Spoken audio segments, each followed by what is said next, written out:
பொறுக்கி பய சார் அவன் பொறுக்கி பய. இந்த டைலாக் உங்களுக்கு ஞாபகம் இருக்கா? யார் சொல்கிறது? நம்ம அண்ணன் மிஷ்கின்னு. மக்கள்லாம் கொஞ்சம் சிந்திக்கணும் சார். எனக்கே அந்த யோசனை வந்துச்சு, இப்போ யாரை வந்து பொறுக்கி பையன் இப்போ நம்ம சொல்கிறது? நீ பொறுக்கி பையன் சொன்னல, உண்மையாகவே அவன் தான் பொறுக்கி பையனா இல்லை நீங்கள் தான் பொறுக்கி பையனான்னு சொல்லிட்டு மக்கள் பேசிக்கிறாங்க சார். கோயிலுக்கெல்லாம் போகாதீங்க, என் படத்தை பார்க்க போங்க அப்படின்னு பொறுக்கி பையன் மாதிரி பேசினா எப்படி சார்? ஒரு படத்துக்கு நீங்கள் என்ன சாதாரணமாக ஒரு 5 கோடி வாங்குவீங்களா? எல்லாருக்கும் ஒரு திட்டம், நல்ல திட்டம் செய்யலாம், உதவி செய்யலாம், எல்லாமே செஞ்சுட்டு அதுக்கப்புறம் படத்துக்கு போங்கன்னு சொல்லலாம். இல்லை சொல்கிறத காமனாக வந்து எந்த கடவுளையும் கும்பிடாதீங்க, என் படத்தை பாருங்கன்னு சொல்லலாம். அதான் சார், கோயிலுக்கு மட்டும் போகாதீங்க. எனக்கு புரியலையே சார். பொறுக்கி பைய மாதிரி பேசலான்னு சொல்லிட்டு நிறைய பேர் சொல்லிட்டு இருக்காங்க சார். இது உண்மையாகவே நீங்கள் தான் சார் சொல்லணும். இப்போ நான் எல்லா வீடியோவும் சொல்கிறேன், கமெண்ட் பண்ணுங்கள், உங்கள் கருத்தை சொல்லுங்கன்னு சொல்லிட்டு.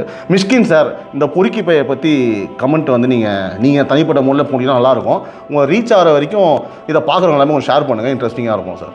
மறந்துடாதீங்க சார் அந்த பொறுக்கி பைய மேட்ரு.